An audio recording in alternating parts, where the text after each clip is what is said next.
दिमागदार ननद। अर्चना अभी कुछ दिन पहले ही अपने मायके से होकर आई थी, इसलिए वो बहुत अच्छा फील कर रही थी। उससे भी ज्यादा खुशी की बात ये थी कि अर्चना की ननद कोमल कुछ दिनों के लिए अपनी माँ के साथ ननिहाल जा रही थी। अर्चना को इतना खुश देखकर अर्चना का पति मुकेश कहता है, अरे क्या बात है अर्चना, आज तो तुम बहुत खुश लग रही हो। इस बार मायके वालों ने कुछ ज्यादा ही प्यार दे दिया क्या, जो इतनी खुश नजर आ रही हो। मेरे मायके वाले तो हमेशा मुझे बहुत प्यार देते हैं, पर मेरी खुशी का राज तो कुछ और ही है। अच्छा, ऐसी कौन सी खुशी मिल गई है तुम्हें? खुशी की बात तो है ही, आखिर कुछ दिनों के लिए ही सही, पर आपकी दिमागदार ननद अपने ननिहाल तो गई। अब वहां के लोगों का दिमाग खा रही होगी और कुछ दिनों के लिए मुझे मिलेगी शांति, परम शांति। अर्चना की ये बात सुनकर मुकेश हंस पड़ता है। मुकेश को इस तरह से हंसता देख अर्चना को गुस्सा आ जाता है और वो अपने पति से नाराज होते हुए कहती है, ऐसा कौन सा जोक मार दिया मैंने जो इतनी तेज से हंस रहे हो? तुमने कोई जोक नहीं मारा, पर जो तुम्हारी खुशी है ना, बस चंद ही मिनट में खत्म होने वाली है। क्योंकि माँ जिस गाड़ी से जा रही थी वो गाड़ी खराब हो गई और वो लोग वापस आ रहे हैं। अब मेरी प्यारी बहना कहीं नहीं जा रही। इतना बोलकर मुकेश वहां से चला जाता है। ये खबर सुनकर बेचारी अर्चना के तो होश ही उड़ जाते हैं और वो बेड पर बैठ जाती है। कुछ देर बाद उसे अपनी सास की आवाज सुनाई देती है और उसका मुंह बन जाता है। अर्चना बहू, अरे अर्चना बहू, जरा एक गिलास पानी तो लेकर आ, प्यास के मारे गला सूखा जा रहा है। भगवान जी, आपसे मेरी थोड़ी सी भी खुशी बर्दाश्त नहीं होती क्या? माँ आ गई अच्छी बात है, पर कोमल को तो अपनी नानी के पास जाने देते, कुछ दिन का तो सुकून मिलता मुझे। भगवान, ये क्या किया आपने? इतना बोलकर अर्चना अपना सर पकड़कर बैठ जाती है। आप सभी यही सोच रहे होंगे ना कि आखिर अर्चना अपनी ननद से इतना परेशान क्यों है। आइए देखते हैं, अर्चना अपनी ननद से इतना परेशान क्यों रहती है। सास की आवाज सुनकर अर्चना जल्दी से पानी लेकर जाती है, जहां वो देखती है कि काफी देर से शोभा के फोन पर फोन आ रहे हैं। माँ जी, आपने अपना फोन साइलेंट पर रखा है क्या? कब से आपका फोन बजे जा रहा है? अरे बहू, मैं अंगूठा छाप, अब मुझे कहाँ पता ये स्मार्टफोन कैसे चलाया जाता है।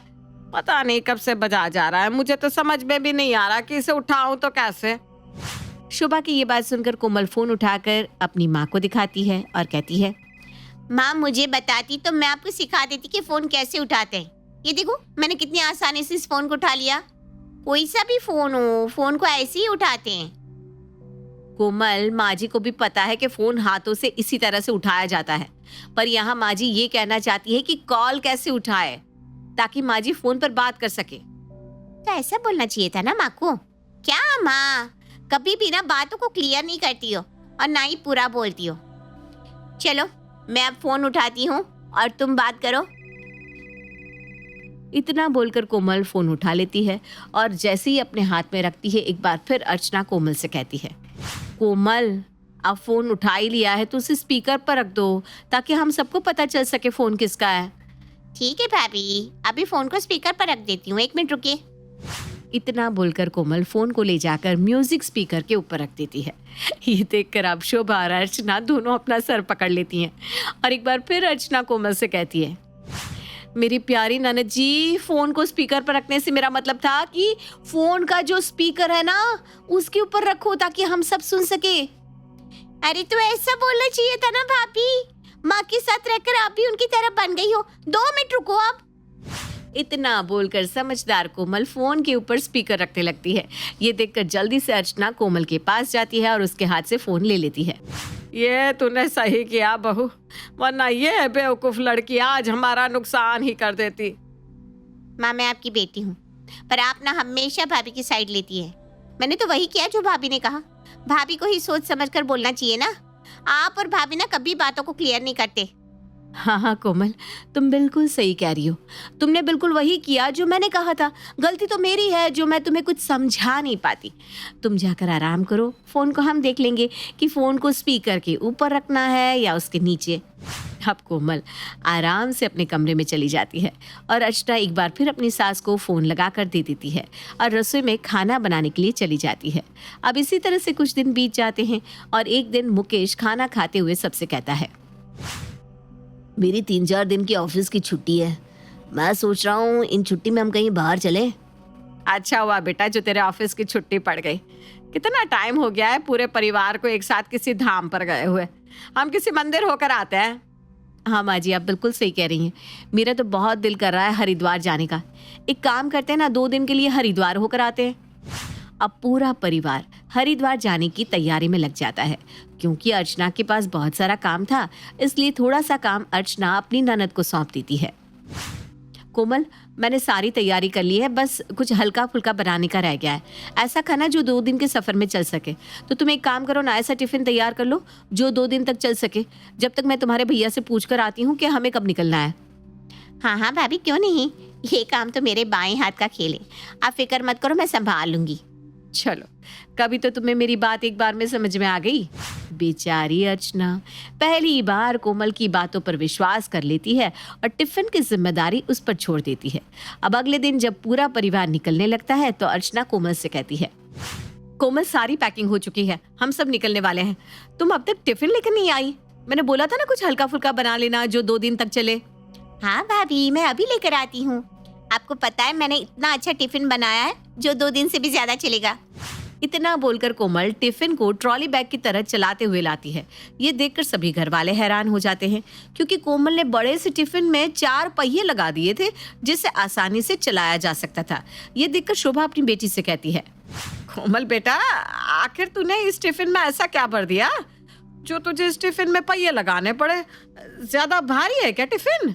नहीं माँ, टिफिन तो अंदर से खाली है, इसमें तो भाभी खाना रखेगी। भाभी ने मुझसे क्या कहा था कि मैं ऐसा टिफिन बनाऊं जो 2 दिन तक चले, तो मैंने तो इतना मजबूत टिफिन बना दिया जो हमेशा चलेगा। देखो, बिल्कुल ट्रॉली की तरह और हमारी तरह चल रहा है। कितना भी चला लो इसे, मस्त है। माँ जी, गलती हो गई मुझसे जो मैंने खाने की जिम्मेदारी अपनी इस समझदार ननद के ऊपर छोड़ दी। मैंने इससे कहा था 2 दिन का टिफिन बनाना। इसका मतलब ये था कि कुछ झालमुरी या कुछ हल्का सा नाश्ता रख ले टिफिन में जो रास्ते में काम आए। 2 दिन का सफर है, पर देखो आपकी समझदार बेटी ने क्या किया। माँ देख रही हो आप, भाभी कैसे हर समय मुझे सुनाती रहती है। भाभी पहले खुद बोलती है और बाद में पलट जाती है। कितनी बार मैंने भाभी को बोला है पूरा बोला करे।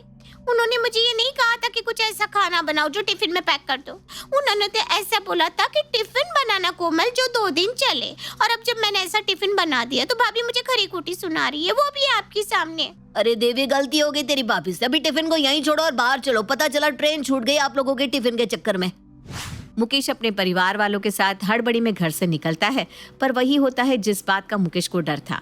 मुकेश की गाड़ी छूट जाती है, जिस वजह से पूरा परिवार उदास वापस घर आता है और मुकेश अपना सारा गुस्सा घर वालों के ऊपर निकालता है। मुकेश का गुस्सा देखकर अब शोभा भी नाराज हो जाती है। वहीं दूसरी ओर अर्चना की तबीयत खराब हो जाती है। अब अगली रात को जब सब खाने के लिए बैठते हैं तो एक बार फिर मुकेश बिना बात पर नाराज होने लगता है। इस घर का कुछ नहीं हो सकता। एक दिन अर्चना बीमार क्या पड़ गई, सूखी रोटी दी जा रही है मुझे खाने के लिए। मुकेश बेटा, तू दिखाना क्या चाहता है कि बहू की फिक्र सिर्फ तुझे है, हमें नहीं? मुझे तेरा ख्याल नहीं है? कोमल बेटा, अपने भाई के मुंह पर घी मार के दे, खाएगा रोटी में लगा कर घी। शोभा के बोलते ही कटोरी में घी निकाल कर कोमल अपने भाई के मुंह पर फेंक देती है और अपनी माँ से कहती है, माँ, मैंने भाई के मुंह पर मार दी घी, और कुछ करना है क्या? हे भगवान, मोटी बुद्धि, पता नहीं क्या खाकर मैंने तुझे पैदा किया था। हमारे घर में एक तू ही सबसे ज्यादा समझदार है। जा तू यहाँ से, मैं खुद सारा काम कर लूंगी। और मुकेश, तू अब तो तेरा गुस्सा भी शांत हो गया ना? या कोमल की तरह तेरे मुंह पर रोटी मार कर दूं तुझे? तब समझ में आएगा कि मैं अभी अकेले इस घर और तेरी बहन को कैसे संभाल रही हूँ। कोमल की इस हरकत से मुकेश का गुस्सा तो ठंडा हो जाता है, पर शोभा का गुस्सा बढ़ जाता है और ये गुस्सा तब तक जारी रहता है जब तक अर्चना की तबीयत ठीक नहीं हो जाती। शैली को अपने पति की कमाई का काफी घमंड था। उसकी ननद कविता, जिसकी शादी एक गरीब परिवार में हुई थी, वो उसे देखना तक पसंद नहीं करती थी। कैसी है भाभी? बच्चों की छुट्टियां थी तो सोचा मायके चली जाऊं रहने। हाँ, यहाँ गर्मी कटती भी तो अच्छे से होगी ना, एसी की ठंडी हवा, और कहाँ वो टेबल फैन की गड़गड़ गड़गड़। ननद जैसे भाभी की बात को अनसुना कर देती है, वो अंदर जाती है जहाँ भाई बैठा होता है। आ गई मेरी गुड़िया रानी, बच्चों को लाई कि नहीं? अच्छा सुन, ऊपर वाला कमरा मैंने तेरे लिए रहने को तैयार कर दिया है, एसी भी लगवा दिया है, आराम से रह। बाकी जीजाजी और तेरी सास के क्या हाल है? बहन भाई को सारा हालचाल सुनाकर अपने कमरे में चली जाती है। बहन को कमरे में रुके अभी 2 ही दिन हुए थे कि भाभी शैली आ जाती है। क्या बात है, कमरा तो बहुत ठंडा कर रखा है। पर कविता वो क्या है ना, अब माँ पापा तो तुम्हारे रहे नहीं, और तुम तो जानती ही हो कि भैया भाभी से कहाँ किसी का मायका होता है, समझ रही हो ना? क्या कहती कविता, जहाँ 2 महीने मायके रहने आई थी, वहीं 10 दिन में ससुराल जाने की तैयारी करने लगती है। पड़ोस की सहेली कविता से मिलने आती है। अरे कविता, इस बार सिर्फ तेरे लिए आई हूँ मैं ससुराल से। यार कितनी अच्छी जिंदगी थी ना शादी से पहले, ससुराल की खिटपिट से तो मायका ही अच्छा था। शायद। अरे क्यों ऐसे ढीले ढीले बोल रही हो? मैं आज जाने की तैयारी कर रही हूँ। जीजा जी की याद आ रही है क्या? अरे क्यों जा रही है? तेरा भाई तो इतना अच्छा है, देख कितना अच्छा कमरा बनवाया है तेरे लिए। मेरे घर में तो क्या बताऊं, भाभी तो मेरे आने पर ऐसे रसोई छोड़ देती है जैसे कोई काम वाली आ गई हो। ये नहीं सोचती कि बेचारी ननद ससुराल में भी काम कर रही है और मायके में भी। नहीं, मायके में तो थोड़ा आराम मिल जाए, लेकिन ना जी ना। नहीं, मेरे तो भैया भाभी दोनों ही अच्छे हैं, बस घर छोड़कर रहना ठीक नहीं लगता, वहाँ भी मेरी जरूरत है ना। तभी बाहर से भाभी की आवाज आती है। अरे खुद के घर में तो कूलर भी नसीब नहीं है, यहाँ आकर महारानी को एसी चाहिए। बच्चों के नाम पर आ जाती है हर गर्मी में यहाँ खून पीने। अरे धीरे बोलो ना, सुन लेगी। और वैसे भी घर तो उसका भी है ना। है नहीं था, इतना तो पैसा लगाया था इसकी शादी में, अब लड़का निकम्मा निकला तो क्या किया जाए? क्या तेरा पति कुछ नहीं करता? इन लोगों ने तो शादी के वक्त बोला था कि बड़ी धर्मशाला है, दुकान है, पढ़ा लिखा है। क्या हुआ? कविता कुछ नहीं बोलती, वो रोने लगती है। पास में खड़ा होता है कविता का बेटा रिंटू। माँ घर चलो, मैं पापा की बुराई नहीं सुन सकता। कविता सामान और बच्चों को लेकर निकल ही रही होती है कि भाई सामने आ जाता है। कविता तुझे तो पता है ना, तेरी भाभी का वो मन की बुरी नहीं है सच में। माफ करना भैया, जो गंदी बात वो जुबान से बोल रही है ना, वो मन में तो सोच नहीं रही होंगी। ओए मीना कुमारी, हम लोगों के घर की बात में बीच में पड़ने की जरूरत नहीं है, समझी? ओ मधुबाला, इसी घर में पली बड़ी हूँ मैं। तुम तो कल की आई हुई बहू हो, बहू की तरह रहो। और कविता, मुझे कम ना समझना। अरे 2 मिनट नहीं लगेगी इनकी अकड़ उतारने में। अरे चुप हो जाना, चल मुझे बस स्टैंड तक छोड़ दे। कविता भाई की तरफ देखती है और हाथ में कागज देती है। भैया, ये इनका रिज्यूम है, कहीं कोई नौकरी हो तो। भाभी भाई के हाथ से कागज लेकर वापस कविता के ऊपर फेंक देती है। अरे कोई नौकरी वोकरी नहीं है, हम लोगों का बिजनेस है और किसी को अपने बिजनेस में घुसाने की जरूरत नहीं है, समझे?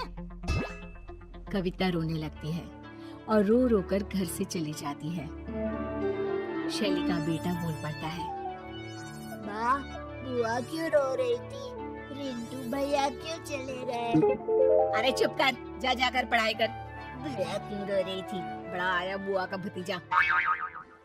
देखो शैली, ये तुमने अच्छा नहीं किया। घर की बेटियां घर से रोते हुए जाए, ये ठीक नहीं होता। बेटी? अरे ननद है ननद मेरी, जिनकी बेटी थी वो तो चले गए। खैर, कहते ना मायका तो मायका ही होता है। किसका छूटा है जो कविता का छूट जाता? भाई, मैं आपके घर इसलिए आई हूँ क्योंकि मुझे रिंटू की पढ़ाई के लिए पैसे चाहिए। 12 तक की तो पढ़ाई मैंने जैसे तैसे करवा दी, लेकिन आगे की पढ़ाई के लिए मुझे पैसों की जरूरत है। आप मदद करेंगे ना? हाँ, क्यों नहीं। कहाँ हुआ है इसका एडमिशन? IIM में हुआ है मामा। वाह भैया, आपने कैसे निकाल लिया कैट का एग्जाम? सुना बहुत मुश्किल होता है। नहीं नहीं, ऐसा कुछ नहीं है, बस दिल लगा कर पढ़ाई करो, कुछ मुश्किल नहीं है। तू निश्चिंत होकर घर जा। इसके कॉलेज की डिटेल और अकाउंट नंबर शेयर कर, मैं पैसे डाल दूंगा। मामा, कोर्स पूरा होते ही जैसे ही नौकरी लगेगी, मैं वादा करता हूँ सबसे पहले आपके पैसे वापस करूंगा। ठीक है बेटा, वैसे भी तेरा मामा किसी काम का नहीं रहा तुम लोगों के लिए, अब तो कुछ करने का मौका मिला है। उन लोगों के जाने के बाद क्या क्या करने आए थे ये लोग? और ये कैसा पैसा मांग रही थी? हाँ, अरे माँ, रिंटू भैया ने IIM में दाखिला ले लिया है, समझ रही हो? वहाँ से पढ़कर निकलने वाला हर लड़का लाखों का होता है। तब तो पैसा देने की बिल्कुल जरूरत नहीं है, समझे? मैं नहीं चाहती कि कल को वो हम लोगों के बेटे से ज्यादा पढ़ा लिखा बने। मामा क्या करता, बीवी की बात मान लेता है और बहन को बहाने से मना कर देता है। लेकिन कहते हैं ना, इरादे नेक हो तो भगवान भी मदद करता है। रिंटू पढ़ लिख कर अच्छी नौकरी करने लगता है कि एक दिन शैली कविता के घर आती। कविता, पता है ना, तेरे भतीजे की कोई नौकरी नहीं है, बिजनेस भी तेरे भाई का अच्छा नहीं चल रहा। तू जरा रिंटू को बोलकर उसकी नौकरी की बात कर लेना। ठीक है भाभी, मैं रिंटू को बुला देती हूँ, आप खुद ही बात कर लीजिए। मैं नौकरी तो जरूर लगवा दूंगा मामी, लेकिन सिर्फ मामा का मुंह देखकर, क्योंकि आपके तो कर्म ऐसे है ही नहीं कि आपके साथ कोई अच्छा करे। मेरी पढ़ाई तो हो गई, लेकिन आपने कोई कसर नहीं छोड़ी थी उसे रुकवाने की। लेकिन मामा ने हम लोगों का हमेशा साथ दिया। कर्मों का फल है मामी सब। मुझे माफ कर दो कविता, घमंड में मैं ये भूल गई थी कि किसी का भी वक्त बदलते देर नहीं लगता।